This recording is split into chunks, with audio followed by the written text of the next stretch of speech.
Magandang araw mga kapolitika at welcome back dito sa ating YouTube channel.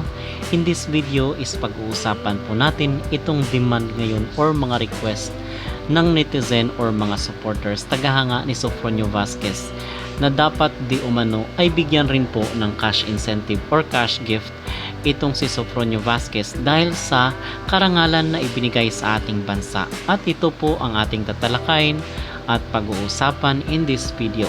Pero bago ang lahat ay huwag kalimutang mag-like at mag-subscribe na rin kayo para updated kayo sa ating mga latest issue. At part na nga po ng ating YouTube channel na kung saan ay hinihingi rin po natin or tinitingnan, binabasa rin natin ang mga komento, opinion ng ating mga netizen, most especially doon sa ating previous video na kung saan ay napag-usapan natin itong pagbisita or bibisita si Sofronio dito sa Senado dahil bibigyan rin po siya ng award ng Senate. Okay, so maganda naman po yun na kung saan ay binibigyan ng parangal or pagkilala ang isang tao pag siya ay nagrepresent ng ating bansa. At halimbawa na lang po nito ay itong mga atleta na sumali dito sa katatapos ng Olympic 2024 na ginanap sa bansang France. At kahit nga yung hindi mga nanalo dito sa nasabing palaro ay binigyan pa rin po ng cash gift ni Pangulong Bongbong Marcos or ng ating gobyerno. At even nga yung mga private entities ay nagbigay rin po ng incentives, most especially dito kay Carlos Yulo na kung saan ay nag-uwi ng gintong medalya.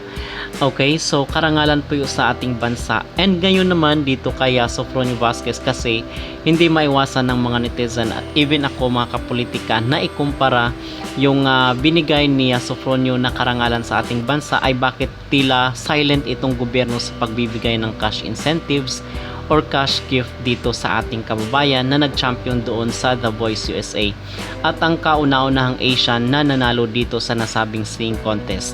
Okay, so hindi natin although merong mga offer mga kapolitika yung sinabi natin na merong mga following na endorsement itong si Sofronio Vasquez, pero iba pa rin po yung cash gift or cash incentive na ibibigay kay Sofronio Vasquez direkta. Okay, so iba pa rin po kasi hindi talaga maiwasan na ikukumpara bakit daw walang binigay yung gobyerno dito kay Sofronio Vasquez. Hindi natin alam at wala rin po akong reliable source mga kapolitika kung binigyan ba siya ni Pangulong Bongbong Marcos. But usually pag binibigyan niya ng mga cash incentive ang ating mga Pinoy na nagrepresent at nanalo doon sa ibang bansa, usually ay dinadaan yan sa media, but ngayon ay wala tayong naririnig.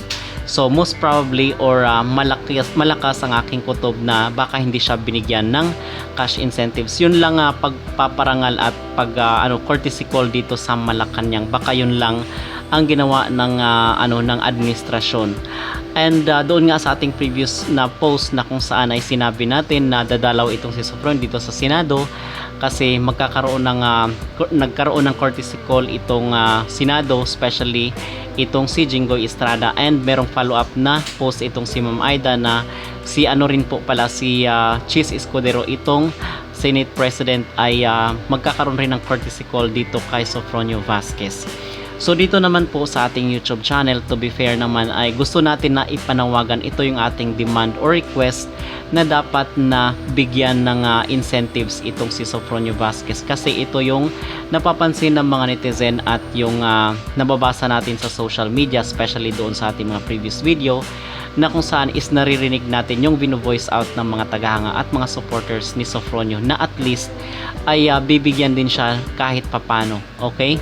So mga kapolitika, abangan po natin ang susunod na mga magaganap, but today wala masyadong activity si Sofronio Vasquez kasi siguro ay nagre-rehearse siya dito sa kanyang maging performance sa Cebu sa January 18. Okay?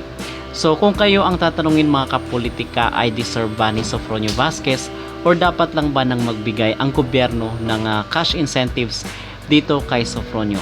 Kasi malay natin mga kapolitika, baka itong video na ginawa natin ay maririnig at makakarating doon sa kinaukulan kasi wala naman tayong insider doon, but meron naman pong social media na kung saan ay free na makapag-voice out tayo dito sa ating gobyerno. Agree po ba kayo or approve ba sa inyo na bigyan ng papremyo itong si Sofronio Vasquez mula sa ating gobyerno. Mag-comment down below at huwag kalimutang mag-like at mag-subscribe na rin kayo para updated kayo sa ating mga latest issue.